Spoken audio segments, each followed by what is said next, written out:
Assalamualaikum warahmatullahi wabarakatuh. Halo Pekoners, kembali lagi di podcast Pendidikan Ekonomi. The more you know, the more you grow.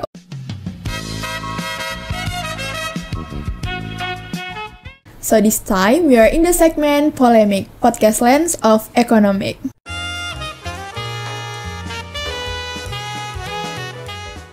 Pekoners, rasanya udah lama banget aku nggak nemenin Pekoners buat ngobrol bareng narasumber keren di podcast Pendidikan Ekonomi. So, kali ini aku Zahra Maharani, mahasiswi Pendidikan Ekonomi tahun masuk 2023, bakal nemenin Pekoners lagi buat ngobrol bareng narasumber keren di podcast Pendidikan Ekonomi. Nah, ngomong-ngomong tentang narasumber kita kali ini biasanya merupakan narasumber di Padang TV dan TVRI Sumatera Barat yang merupakan seorang pakar ekonomi. Keren banget gak sih? Pekoners gak bakal rugi kalau nonton di episode kali ini. Nah, langsung aja kita sapa narasumber kita kali ini. Halo Bapak, selamat datang Bapak. Selamat datang. Siapa namanya tadi? Sorry. Zahra Bapak. Zahra ya. Iya, baik Bapak. Oke, terima kasih Zahra sudah diundang. Selamat sore ya sekarang ya, Pekoners. Baik. Ya. Nah, Pekoners, aku mau kenalin narasumber kita kali ini yaitu Bapak Dr. Doni Satria SE, MSE, salah satu dosen di Fakultas Ekonomi dan Bisnis Universitas Negeri Padang, dan sekarang beliau sedang menjabat menjadi Ketua Prodi S2 Ilmu Ekonomi. Benar banget, Pak? Ya, betul. Baik, Pak. Seperti yang udah aku singgung di awal, Bapak merupakan pakar ekonomi di Padang TV dan TVRI Sumatera Barat ya, Pak?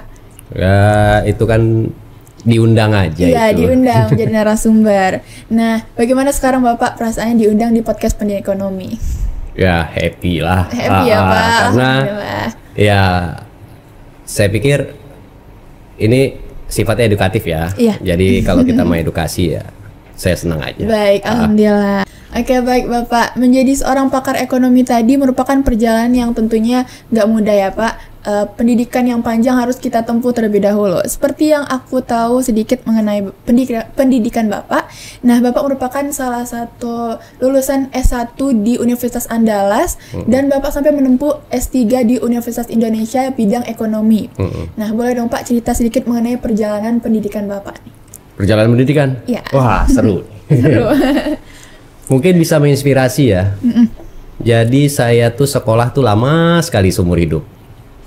Kita hitung dari TK ya. Oke. TK 1 tahun. SD 6 tahun. Iya, benar. 7 tahun kan? Iya, 7 tahun. Tambah 3 tahun SMP. Dah, berarti 10 tahun. 3 tahun SMA, 13 tahun. Saya tuh 6 tahun S1. Oh, 6 tahun. Masya Allah. Berapa tuh? Jadi udah 19 tahun. 19 tahun. S2 2 tahun. 21 tahun. S3 6 tahun. 27 tahun. Kalau umur kamu 50 sekarang berapa tahun kamu kuliah? 27 tahun. Setengah dari hidup kita lebih itu akan kuliah, akan sekolah. Sekolah. Wow, keren banget. Nggak tahu itu apakah akan menginspirasi atau justru menghancurkan harapan. Aduh, lama sekali ya mau jadi. Ya. Oke, keren banget. Berarti Bapak selama hidupnya memang pendidikan itu utama banget ya, sekolah Pak? aja. Oke. Tapi nggak selamanya sekolah top gitu. Iya. Kita harus sekolah sambil jadi researcher, sambil jadi peneliti, sambil berkarya. Bener tetap banget. Keren. Baik Pak, menjadi seorang ekonom dengan perjalanan pendidikan yang sangat panjang tadi, nah tentunya ada hal yang memotivasi Bapak untuk mendalami di bidang ekonomi ini. Boleh tahu dong Pak, apa yang memotivasi Bapak untuk mendalami bidang ekonomi ini Pak? Jujur ya, ini jujur. Jadi saya dulu waktu SMA, saya maunya masuk ITB. Jurusannya geologi. Oke. Terus orang tua saya bilang, kamu kalau nggak terima kuliah di negeri, kamu nggak akan dapat kuliah, bisa ikut kuliah. Nggak mau dibiayain di swasta. Saya pikir saya pilih UNAN lah satu. Ambil ekonomi. Asumsi saya di ekonomi, ceweknya cantik-cantik. Gitu ya. Jadi pengen lihat wanita cantik yang banyak di ekonomi atau fakultas hukum. Tapi saya pilih ekonomi. Sampai di ekonomi, saya jurusannya IESP, Ilmu Ekonomi dan Studi Pembangunan. Itu sudah lama sekali, tahun 90 saya tamat SMA. Jadi tahun 90 kan kalian belum lahir nih, ya kan? Nah, jadi diplesetkan itu sama teman-teman. IESP itu ilmu ekonomi salah pilih. Oke. Oke, gitu ya Bukan Pak. ilmu ekonomi, studi pembangunan. Kenapa? Iya. Karena memang kuliahnya susah, banyak matematiknya. Bener banget. Iya, terus lulusnya susah. Gitu ya Pak. Ya, nyari kerja juga susah.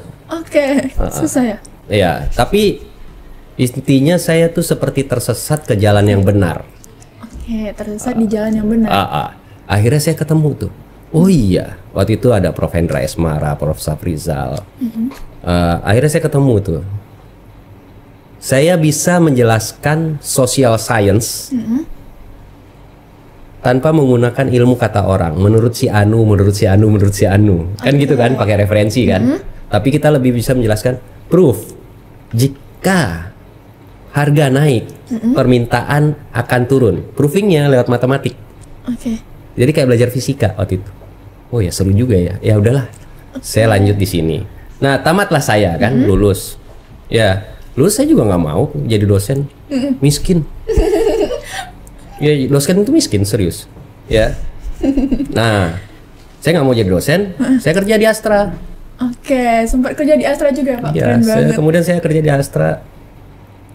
Ya 5 tahun di Astra, data script 2 tahun ya, sekitar 8 tahun saya kerja jadi corporate man. Udah tinggi tuh jabatan. Iya, bener banget. Udah sempat jadi kepala cabang gitu. Oke, keren. Ya gajinya jauh lebih tinggi dari dosen lah. Terus saya resign, berhenti, bosan kerja, ngelamar jadi dosen. Nggak tahu kenapa UNP terima. Oke. Jadi saya masuk jadi dosen, baru saya sekolah lagi. Lanjut ke S2 dan sampai S3. Jadi kenapa saya termotivasi jadi ahli ekonomi dan seterusnya? Kalau pertanyaan awalnya itu ya Karena coba-coba itu Pak. bukan awalnya. coba-coba, life goes on aja, jalan aja, jalani aja jalani hidup aja ya, gitu Pak. ya. Bener Cuma satu hal yang saya selalu pegang di dalam hidup ini adalah pada saat kita menjalankan sesuatu, ya jalankan sampai masak, sampai matang. Oke, Jadi dimanapun kita tersesat, kita pasti tersesat di jalan yang benar. Oke, benar banget. Selesaikan Ya, jalan selesaikan itu ya Pak. sampai expert di bidang gitu. Jadi kalau misalnya jadi podcaster ya kembangkan sampai jadi podcaster yang benar.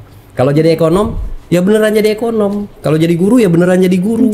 Jangan jadi guru sambil ngojek Bener banget bener. gitu ya. Oke Pak. Nah, menjadi seorang ekonom yang tanpa disangka-sangka juga ya Pak. Nah, kemudian Bapak juga pernah diundang menjadi narasumber di Padang TV dan TVRI Sumatera Barat. Nah, aku mau tahu mengenai tantangan dan kesenangan Bapak menjadi narasumber di Padang TV dan TVRI Sumatera Barat. Sebenarnya itu adalah bagian dari diberi kesempatan kayak sekarang nih. Iya. Ya saya dikasih panggung untuk mengedukasi. Benar banget. Ya, selama ini saya mungkin mengedukasi kalangan-kalangan tertentu. Ya. Jadi saya senang diberikan kesempatan untuk memberikan pencerahan lah berdasarkan pengetahuan atau knowledge yang saya punya. Selama ini mungkin saya cuma bisa cerita ke BI Bank Indonesia tentang ini, atau saya cuma bisa cerita ke World Bank tentang investasi hijau itu gimana, green economy itu gimana dan seterusnya. Saya cuma bisa bercerita dengan teman-teman para ahli ekonomi yang lain. Nah, sekarang saya diberi kesempatan untuk bercerita kepada kalangan mahasiswa, apa tadi istilahnya, pekoners dan lain-lain. Nah, itu penghargaan yang besar buat saya dan itu saya excited sekali ya bisa diberi kesempatan seperti itu.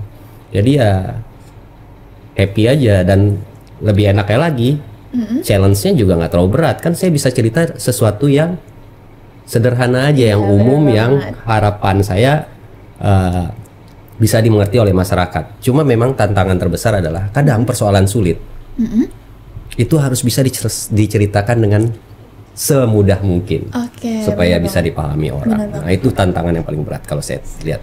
Oke, tapi bagi Bapak mungkin itu ya bisa lah ya Pak, easy going sama Bapak. Ya mudah-mudahan sih so far so good ya. Cuma tetap aja ya di setiap kita tampil selalu ada challenge, ada pertanyaan-pertanyaan. Baik Pak, selanjutnya menjadi seorang ekonom ini tentunya sangat aware dengan Indonesia Emas 2045 Pak. Nah, dari Bapak apa aja sih indikator keberhasilan untuk tercapainya Indonesia Emas 2045 ini Pak? Oke, Indonesia Emas. Indonesia Emas itu sebuah topik atau tema atau isu lah ya, permasalahan yang ya hot lah sekarang. Baik, Jadi banyak orang yang concern terhadap itu dan kita juga semua concern terhadap itu. Ya, kita define lah Indonesia emas itu apa. 2045 itu 100 tahun Indonesia merdeka. Dan di 2045 itu generasi yang 100 tahun Indonesia merdeka adalah kelompok mereka yang saat ini di tahun 2024 merupakan kelompok usia penduduk yang paling banyak. Jadi usia 1 sampai 15 tahun itu tinggi jumlahnya sekarang. Ya, paling tinggi mungkin di komposisi penduduk Indonesia. 2045 itu kan 20 tahun lagi. Iya, benar banget. 1 sampai 15 tahun artinya adalah 20 sampai 35 tahun. Kemudian dia di usia emas. Di usia paling produktif. Nah, kelompok usia produktif ini yang sekarang masih SD, SMP, yang mungkin Anda akan jadi gurunya, ya, itu harus bisa memiliki kemampuan atau produktivitas yang tinggi. Nah, baru kita bisa turunin nih, apa sih indikator kita bisa mencapai Indonesia emas? Indikatornya adalah jika kita bisa memastikan si orang-orang penduduk Indonesia yang berusia 1 sampai 15 tahun sekarang, ya, bisa mendapatkan gizi yang baik, Oke, benar banget. pendidikan yang baik, dan seterusnya dan seterusnya. Itulah indikatornya. Nah, pertanyaan sekarang udah ada belum? Kan gitu kan? Benar banget. Menurut saya memberikan itu gampang. Memberikan pendidikan yang baik, memberikan gizi yang baik, dan seterusnya itu gampang. Tinggal sediakan anggaran pemerintahnya, kalau nggak punya duit utang, ya kan, gampang lah itu. Masalahnya adalah challenge. Jadi pembentukan manusia itu kan dari lingkungan. Tantangan, udah dikasih makan baik, udah dikasih lingkungan baik, tapi dia kecanduan game. Benar banget. Dia kecanduan ini, dan ada macam-macam lah sekarang. Ya, pergaulan dan seterusnya. Manusia itu kan dibentuk oleh lingkungannya. Nah, itu yang saya khawatirkan akan menjadi bukan saja hanya menyebabkan terjadi Indonesia emas ya, tapi kita jadi Indonesia cemas di tahun 2045. Iya, benar banget, Pak. Baik, Pak. Semoga kita mencapai Indonesia emas ya, Pak, 2045, bukan menjadi Indonesia yang cemas ya, Pak. Dengan indikator keberhasilan yang dengan gizi yang baik, kemudian pendidikan yang baik juga ya, Pak. Amin. Nah, tadi Bapak juga udah singgung tentang tantangan untuk mencapai Indonesia emas 2045 itu seperti kita tuh udah memberikan gizi pendidikan yang baik, cuman dari kitanya sendiri mungkin ada yang kecanduan dengan game gitu ya, Pak, tantangannya kita tadi. Nah, dari Bapak apakah Bapak optimis untuk mencapai Indonesia emas ini? Karena 20 tahun ke depan lagi kan, Pak. Nah, itu gimana menurut pandangan Bapak? Nah, ini menarik nih. Jadi sebenarnya gini, ada pepatah Minang yang mengatakan salah yang kete, salah yang gae. Iya kan? Seperti apapun kesalahan si anak kecil, pasti orang tuanya yang harus disalahkan duluan. Nah, sekarang kalau dia tidak terdidik dengan baik, berarti gurunya yang salah. Kalau gurunya salah, dosennya salah, saya salah. Ya. Kalau misalnya dia tidak bisa diberikan lingkungan yang baik, masyarakat kita semua yang bertanggung jawab yang salah. Kalau misalnya dia tidak bisa mendapatkan gizi yang baik, ya semua yang saat ini berada di usia produktif, usia 20, ya 15 sampai 60 tahun lah ya. Usia 15 sampai 60 tahun ada usia yang produktif, tenaga kerja yang berada di pasar tenaga kerja, dan mereka pendidik dan segala macam seluruh lapisan itu akan menjadi orang yang paling bertanggung jawab untuk proses itu bisa berlangsung dengan smooth. Nah, cuma tentu di antara semua orang itu ada yang paling bertanggung jawab kan? Apa itu? Dunia pendidikan. Benar banget. Ya. Jadi jangan sampai nanti sekolah dasar itu tidak bisa memberikan dasar-dasar kehidupan dan dasar-dasar karakter yang baik. Dia sekolah dasar loh, bukan harus jadi juara olimpiade matematik atau apa segala macam, tapi dia setidaknya tamat SD nggak bakar rumah dia kalau ditinggalin di rumah sendiri. Oke, bener banget. Karena dasar-dasar kehidupan itu kan itu kan, nggak masuk sumur dia kalau ditinggal di rumah sendiri. Ya, dia bisa survive kalau ditinggalin sendirian. Kalau tamat SMP, sekolah menengah pertama, mungkin dia udah bisa masak nasi sendiri, nggak kelaparan kalau ditinggal di rumah. Kalau SMA udah boleh nikah lah. Kalau tamat SMA, ya kan? Kan ujian agama waktu SMA prakteknya ijab kabul kan ya? Iya. Ya udah itu. Jadi udah siap nikah sebenarnya tamat SMA. Ya, saya kira gitu. Mengenai apakah Bapak optimis untuk mencapai Indonesia Emas ini dalam 20 tahun ke depan, Pak? Itu kan. Jadi gini, dari segala sesuatu yang saat ini sudah dipertontonkan, ya, perilaku kita orang tua, di ekonomi itu manusia itu merespons terhadap insentif, ya, insentif. Jadi saya kalau sebagai anak-anak waktu saya masih kecil-kecil, saya pengen ada eksistensi diakui oleh teman saya. Saya jago main bola. Saya akan demo ke kawan-kawan kalau saya ahli main bola. Nah, masalahnya kan kalau misalnya salah arah, dia akan tunjukkan dia jago berantem. Ya. Nah, keberanian-keberanian seperti itu cenderung ditunjukkan. Dan itu biasanya ditunjukkan sekarang dengan channel yang lebih luas. Ada media sosial dan seterusnya. Ya. Nah, itu yang menyebabkan saya jadi sangat tidak optimis. Kenapa? Orang tuanya juga mempertontonkan hal-hal yang nggak benar gitu loh, ya.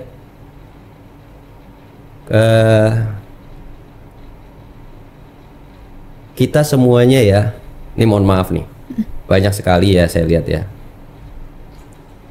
Kok joget-joget di TikTok itu jadi tren? Kok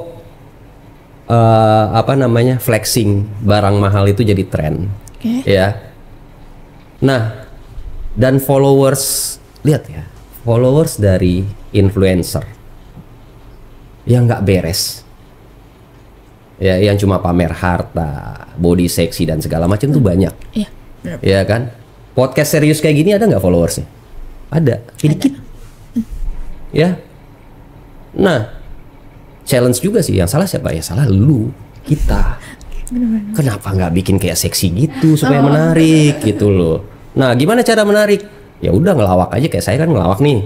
Ya mungkin kalau kalian potong-potong nih, ya kan, terus kalian ini bisa FYP gitu di TikTok atau apa gitu. Karena cara saya menyampaikan agak lebih kurang ajar aja kali ya. Gitu. Baik Pak, mungkin buat keoptimisan Bapak mungkin masih kurang karena bisa kita lihat sendiri masih banyak dari anak muda yang masih melenceng dengan tujuan kita untuk mencapai Indonesia Emas ini ya Pak. Nah, dari hal itu apa aja sih Pak reformasi ekonomi yang perlu kita lakukan untuk tetap mendukung Indonesia Emas 2045 ini Pak? Jadi dalam istilah di ekonomi itu, ya kan, di ekonomi itu kita perlu ada selain mekanisme pasar, ya kan, ada peran pemerintah. Nah, perlu kita pahami, ya kan, pemerintah itu di ekonomi bukan regulator, bukan tukang atur. Kalau kita belajar ilmu hukum, ilmu politik, pemerintah itu tukang atur, ya. Bikin undang-undang, bikin ini, ada trias politika, legislatif, eksekutif, yudikatif, dan seterusnya. Ya, kalau di ekonomi ada mekanisme pasar. Jika mekanisme pasar tidak jalan, permintaan, penawaran, keseimbangan harga. Jika mekanisme ini tidak jalan, maka yang kita perlukan apa? Intervensi pemerintah. Jika arah supaya masyarakat ini tidak bisa mempersiapkan Indonesia Emas ke depan, ya misalnya kualitas sekolah. Kalau sekolahnya mahal, ya itu biasanya bagus. Benar Pak. Ya, jadi ada sekolah internasional, SDIT. Sekolah dasar Islam terpadu. Benar Bang. Ada juga sekolah dasar Islam termahal. Iya kan? Kan SDIT juga kan? Ya. Kita nggak usah sebut merek lah ya. Tahu di Jalan Khatib Sulaiman tuh. Ya. Boleh. Nah, oke. Nah, kan biasanya bagus. Oke. Nah, giliran SD negeri jelek nih. Padahal peran pemerintah apa? Menyediakan barang dan jasa yang tidak bisa disediakan oleh mekanisme pasar. Kalau bayar semua orang bisa bayar. Iya benar. Iya, rumah sakit semua orang bisa bayar. Tapi rumah sakit gratis bisa disediakan nggak? Nggak ada. Diharapkan dari mekanisme. Di situ peran pemerintah hadir. Di situ hadir pemerintah. Nah, kapan pemerintah hadir? Pada saat kita butuh sekolah bagus tapi gratis. Oke, benar banget. Nah, UNP gratis nggak? Bayar. Bagus nggak? Bagus. Kata kamu bagus, kata anak UI jelek. Tapi kalau kata kita untuk Sumatera Barat kan kita bagus. Bener. Nah, harapannya apa? Apa sih kontribusi UNP terhadap Indonesia Emas? Kenapa kita mesti apa sih istilahnya ada world class university bla bla segala macam, kita terlalu jauh pikir ke sana sementara kita lupa apa kontribusi kita. Universitas Negeri Padang. Saya kan juga dosen di sini nih. Terhadap pencapaian industri Indonesia Emas Sumatera Barat di tahun 2045. Apa kontribusi kita? Ya mulailah kita bergerak sama-sama. Ya kan? Apa yang kita bisa lakukan? Banyak hal. Ya nanti kita diskusikan. Oke baik Pak, untuk mencapainya Indonesia Emas 2045 ini, dari aku tangkap tadi kita perlu reformasi pada mekanisme pasar, kemudian intervensi pemerintah yang harus lebih ditekankan, dan kualitas sekolah yang benar-benar harus berkualitas tanpa harus bayar mahal gitu ya Pak. Nah, dari situ kan tadi Bapak juga singgung peran pemerintah, akademisi, praktisi untuk mencapai Indonesia Emas 2045 ini. Nah, gimana sih Pak peran dari pemerintah, akademisi, dan praktisi ini Pak? Ya, masing-masing punya peran. Iya, benar. Masing-masing punya peran. Jalankan aja peran masing-masing dengan benar. Tanpa harus ada motivasi lain. Oh, saya pengen jadi menteri setelah ini. Oh, saya pengen jadi rektor setelah ini karena saya punya nama begini. Ya kan? Kan ada tuh. Mohon maaf. Dulu dia sangat aktif di Indonesia Mengajar. Sekarang dia gagal jadi calon presiden kemarin. Oke. Iya kan? Juga ada. Ya kayak seperti itulah ya. Kita itu program yang sangat bagus loh. Indonesia Mengajar. Kenapa nggak UNP Mengajar? Iya. Ya, saya kasih contoh nih. Rukun iman kan cuma 6 ya? Iya. Oke, rukun iman cuma 6. Tujuan kita sekolah tinggi-tinggi untuk menjaga rukun iman kita. Iya. Ya, supaya nggak nambah. Percaya ke guru, percaya ke dosen, percaya ke buku, kan gitu kan? Oke, boleh. Ya kan? Iya Pak. Ada nggak di rukun iman? Nggak ada kan? Nggak ada. Nah sekarang kenapa negatif kali negatif harus positif? Bener juga ya sampai Pak. Sekarang bingung. Oke. Saya nanya ke guru matematika saya, percaya saya lah. Ikut tungke membawa rabah. Bener. Itu ilustrasi yang menarik kan? Bener. Seru loh kalau itu kita bahas. Nah sekarang gimana caranya kita membuktikan bahwa negatif kali negatif harus positif? Andaikan gini ya, saya kasih ilustrasi. Tidak itu negatif, iya adalah positif. Dua buah tidak artinya iya. Tidak pernah tidak terlambat. Pernah tidak terlambat. Selalu terlambat. Positif. Iya kan? Ya terlambat.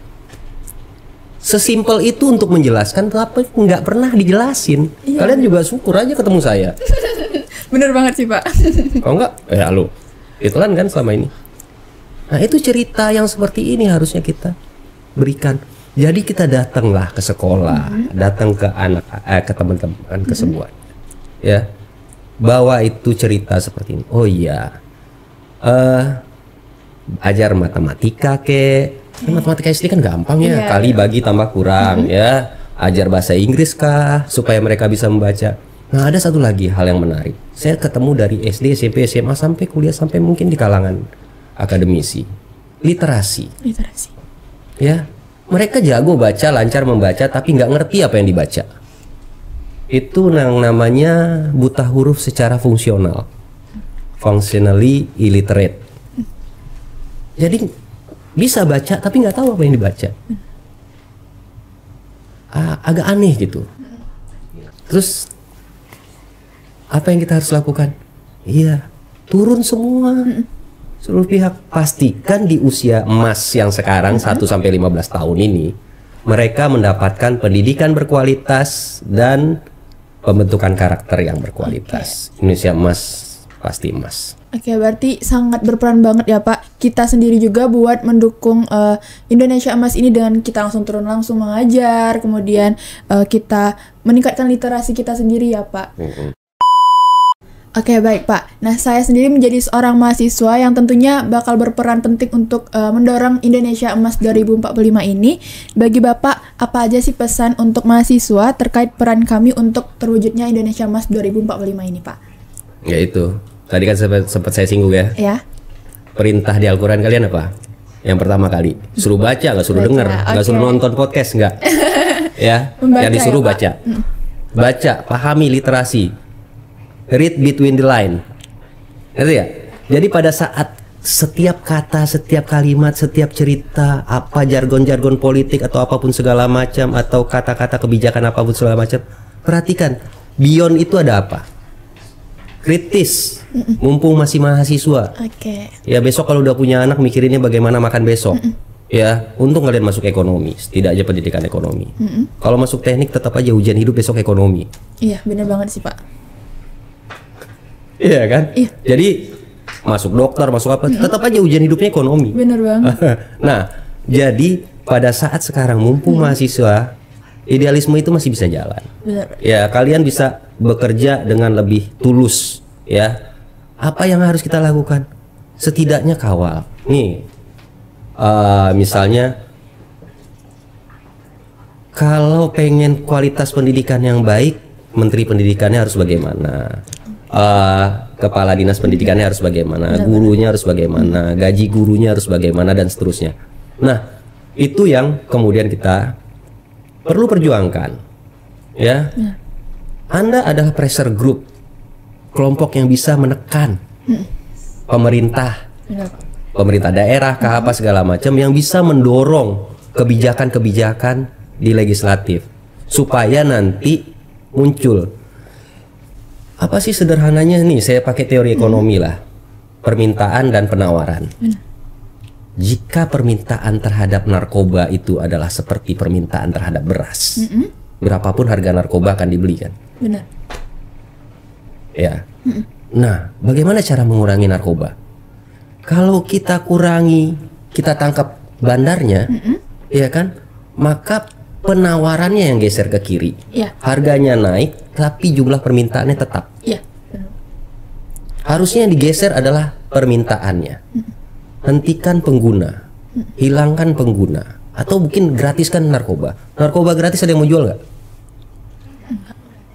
Ya, gratis, nggak ada yang mau jualan, nggak ada untung, nggak ada bandar. Benar. Ada nggak narkobanya? Kalau jualan ditangkap lagi. Yes. Udah gratis ditangkap. Itu logika ekonomi yang sederhana aja kita pakai. Permintaan, penawaran, keseimbangan pasar itu kan belajar di pengantar ekonomi mikro. Iya. Itu kan sekolah kalian tuh, SMA juga udah diajarin. Iya benar Pak. Nah, kalau kita bisa membaca sampai ke sana, artinya apa? Ya udah. Untuk menciptakan Indonesia Emas mungkin nanti ada bikin program lah. Mahasiswa FEB UNP berkolaborasi BEM dan apa segala macam. Bikin penyuluhan anti narkoba ke kampung-kampung. Rutinkan tiap bulan. Ya kan? Judi online berantas sama-sama. Ya kan? Ini pidato bela Palestina, anti Israel apa segala, itu seumur hidup mereka akan perang, kalau nggak kiamat udah. Iya. Kalau udah damai. Kan katanya sampai kiamat. Nah, kalau misalnya kita nanti datang di masjid apa segala macam kegiatan apa ya? Kalau kita udah capek bergerak, kegiatan positif, masih ada nggak waktu untuk nongkrong? Nggak ada. Udah podcastan begini, udah nyiapin materi, udah apa segala macam dari pagi sampai sore, masih bisa nggak nongkrong di kafe? Apalagi dugem. Nah, kalau semua orang sibuk dan bergerak ke arah positif, masih ada nggak tawuran kira-kira? Itu. Jadi apa yang banyak yang bisa kita lakukan? Banyak sekali. Ya, kalau saya ya cuma karena saya kan prof ya, pakai V, provokator. Jadi saya hanya bisa memprovokasi mahasiswa supaya bergerak ya. Oke, benar Pak. Oke, Pekoners, dari Bapak tadi sangat menekankan ya buat kita mahasiswa itu perlunya literasi, membaca, dan tadi kata Bapak istilahnya read between the line ya Pak. Dan kita juga perlu langsung turun langsung untuk melakukan penyuluhan. Nah tapi Pak, ngomong tentang penyuluhan kan mungkin banyak nih Pak dari mahasiswa yang telah melakukan penyuluhan itu. Cuman ya masih ada orang yang habis kita berikan penyuluhan itu masih melakukan tindakan yang ya menyeleneh gitu Pak. Ya semuanya nggak kelar sama kita sendiri. Iya. Jadi yang penting kita usaha dulu.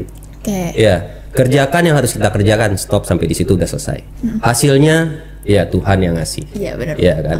Tapi ingat ya, semuanya selalu bilang kan tidak ada hasil yang bisa yang akan mengkhianati usaha. Iya kan. Nah itu udah kita pegang aja itu. Selagi kita berusaha, kita kerjain aja. Nanti hasilnya akan menyusul dengan sendirinya. Saya juga nggak tahu saya mau jadi ekonom, saya kuliah aja, lulus aja apa segala macam ya. Saya nggak tahu ya, tiba-tiba ada yang nawarin kerja, ada yang nawarin ini, ada yang ya saya dibilang ekonom gitu ya. Emang saya pernah berpikir bahwa saya akan saya harus pasang tarif sekian apa segala macam, enggak.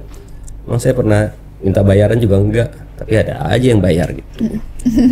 Iseng-iseng aja daripada nggak makan. Oke. Oke, baik Pak.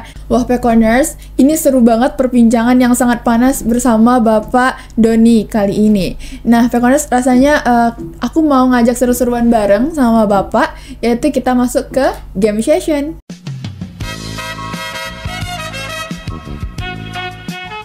Nah Pak, karena kita udah berbincang seru tadi nih Pak, dan panas banget rasanya, aku mau ngajak Bapak buat main games. Gamesnya itu mitos atau fakta. Oke Pak, langsung aja kita main Pak. Silakan. Oke, buat pertanyaan pertama, Indonesia Emas 2045 hanya fokus pada sektor ekonomi saja, mitos atau fakta?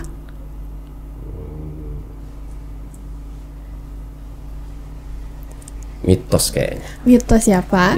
Nah oke, lanjut pertanyaan kedua. Generasi Z lebih suka berinvestasi emas daripada saham atau properti, mitos atau fakta? Nggak tahu saya. Mungkin mitos. Mitos juga ya Pak. Mereka nggak punya investasi. Oke. Nah yang ketiga, emas bakal jadi mata uang digital resmi di beberapa negara pada 2045, mitos atau fakta? Mitos itu. Mitos juga ya Pak. Nah kemudian yang keempat, kalau semua orang punya akses internet, masalah ekonomi bakalan beres, mitos atau fakta? Mitos itu. Mitos ya Pak tentunya. Nah, yang kelima itu semakin banyak utang semakin kaya suatu negara, mitos atau fakta? Fakta. Fakta Pak. Kenapa Pak? Kalau boleh tahu alasannya? Amerika itu negara penghutang terbesar di dunia. Oke. Dia kaya. Kaya Pak. Jepang. Negara yang hutangnya. Jadi gini. Total hutang Amerika dibagi dengan pendapatan nasional produk domestik bruto Amerika selama setahun itu di atas 100%. Jadi lebih besar hutang daripada kemampuan dia memproduksi dalam satu tahun. Jepang itu 126%. Dan Jepang jauh lebih kaya dari Indonesia. Indonesia rasio hutang terhadap PDB-nya itu cuma 36%. Jadi jauh lebih kecil hutang, sepertiga dari 40%-an sekarang. Nah, Malaysia juga sekitar 60%. Jadi negara berkembang rasio utang terhadap PDB itu 60%. Kenapa semakin kaya bisa semakin banyak hutang? Karena kalau lu kaya, orang mau minjemin lu duit. Oke, benar juga ya Pak. Tapi kalau misalnya miskin, ya tidak bankable. Oke. Jadi harus belaga kaya supaya dipinjemin orang uang. Oke, gitu ya Pak. Sekarang kamu mau minjem duit, kamu punya kerjaan nggak? Nggak kaya gitu misalnya kan. Mau minjem duit 20 juta hari ini bisa dapat nggak? Nggak. Kalau saya tinggal telepon minjem 100 juta hari ini bisa dapat. Oke. Diasumsikan saya bisa nyicil. Iya benar. Jadi makin kaya makin banyak utang. Iya, standarnya begitu. Orang kaya itu karena banyak utang. Oke Pak, sangat fakta banget ya Pak pertanyaan yang terakhir tadi. Nah Pak, ngomong-ngomong tentang semakin banyak utang semakin kaya, tapi Indonesia kan banyak juga nih utangnya, tapi kok masih dikritik gitu Pak? Siapa bilang Indonesia banyak utang? Indonesia itu nggak banyak utangnya dibandingkan siapa? Ya, jadi Einstein bilang ada teori relativitas. Relatif itu dibandingkan sesuatu, ada pembandingnya. Dibandingkan Jepang, Indonesia jauh lebih kecil utangnya. Indonesia tuh nggak banyak utangnya, cuma yang dikhawatirkan udah sedikit utangnya, mampu bayar nggak?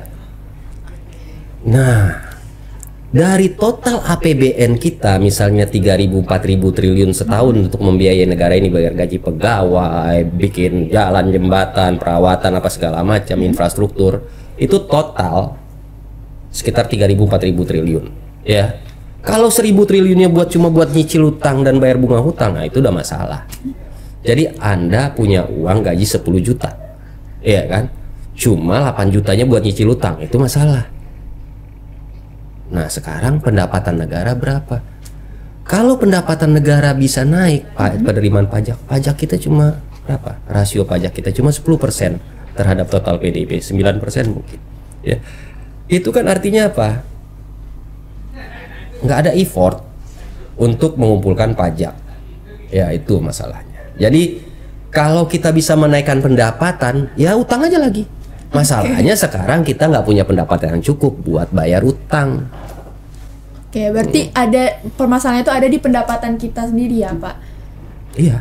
Oke. Utang itu penting. Kenapa utang penting? Jadi pertanyaan, utang itu apa sih? Kita definisikan secara ekonomi, utang itu adalah mengkonsumsi pendapatan di masa datang. Iya. Benar. Kalau nabung itu menunda konsumsi pendapatan saat ini. Iya, benar banget. Saya akan konsumsi di masa datang, itu menabung. Iya, benar-benar. Itu by definition. Iya. Saya pengen mengkonsumsi pendapatan saya. Kalau saya butuh SD, butuh sekolah yang berkualitas, mau menggaji guru yang berkualitas dengan mahal, butuh sarana pendidikan, butuh sarana ini, infrastruktur dan lain-lain, saya utang, saya bangun, ya kan? Nanti siapa yang bayar? Mereka yang sekarang menikmati, sekolahnya udah bagus, apa segala macam, mereka kena pajak pada saat kerja di masa depan. Benar. Nah, Oke. itu yang kemudian bayar utangnya. Fair kan? Fair. Nggak masalah. Jadi mereka yang menikmati utang. Nah masalahnya sekarang apa?